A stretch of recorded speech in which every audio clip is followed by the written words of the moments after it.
દ્વારકામાં ધોધમાર વરસાદથી રસ્તાઓ પાણીમાં ગરકાવ થયા છે। ગ્રામીણ પંથકના રસ્તાઓ પાણી થઈ ગયું છે। આવડપાડા વિસ્તારમાં પણ આવેલા ઘરોમાં પાણી ઘૂસી ગયા છે। લોકો વરસાદી પાણીમાં રહેવા માટે મજબૂર બન્યા છે। આપ જોઈ રહ્યા છો કે ઘરોમાં પાણી ભરાતા જનજીવન ખૂબ જ પ્રભાવિત થઈ રહ્યું છે। પાણી ભરાતા લોકો હેરાન પરેશાન પણ થઈ ગયા છે। અનેક લોકોના ઘરોમાં પાણી ઘૂસી ગયા છે। છેલ્લા 2-3 દિવસથી પરિસ્થિતિ ખૂબ જ વિકટ બની રહી છે દ્વારકાની અંદર।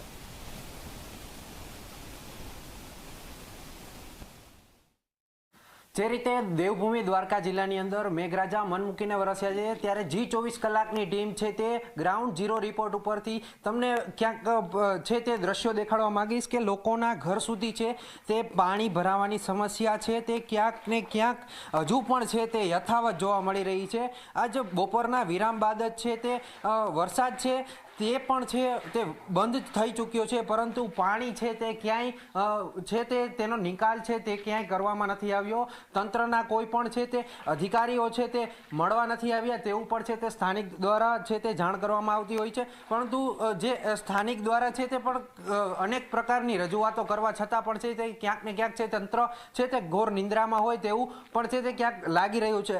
અહીંના જે રહેવાસી છે તેમની સાથે વાત કરવાનો પ્રયત્ન કરશું। કાકા, કેટલા દિવસથી પાણી છે, શું સમસ્યા? બે દિવસથી છે અને ઉપર ગામડાનું પાણી એક ધારું આવ્યા જ રાખે છે।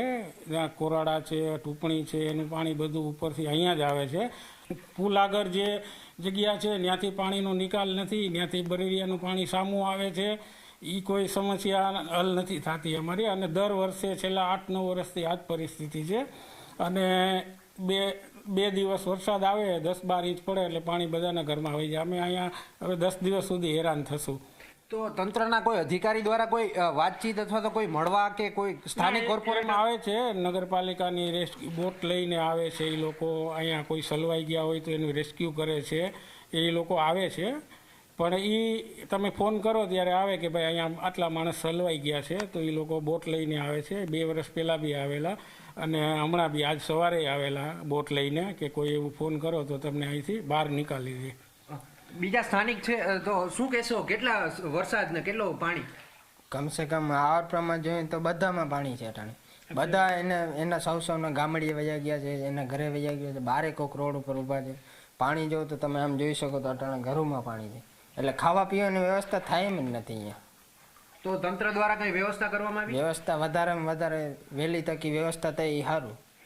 તો જે રીતના જે સ્થાનિક દ્વારા પણ છે તે તંત્રને લઈને છે તે ક્યાંક ને ક્યાંક છે તે રોષ જોવા મળી રહ્યો છે, ત્યારે દ્વારકામાં પણ છે તે મેઘા છે તે અનરાધાર વરસી રહ્યો છે।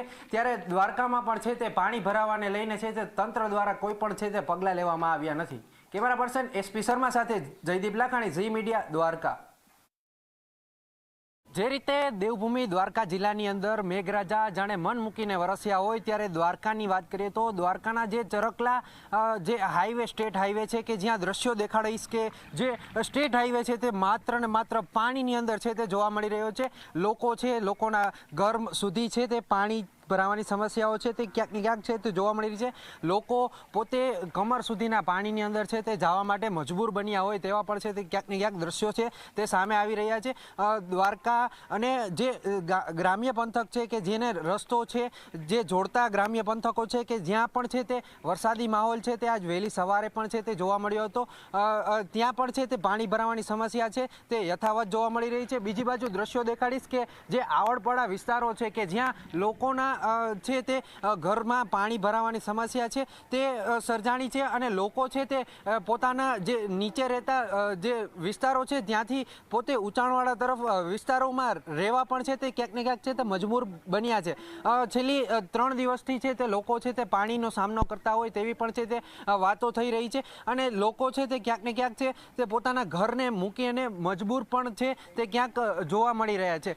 દ્વારકાની વાત કરીએ તો દ્વારકાના જે અનેક વિસ્તારો છે કે જ્યાં ઘૂંટણસમાથી લઈને કમર સુધીના પાણી છે તે ક્યાંક ને ક્યાંક ભરાવાના છે તે ચાલુ છે।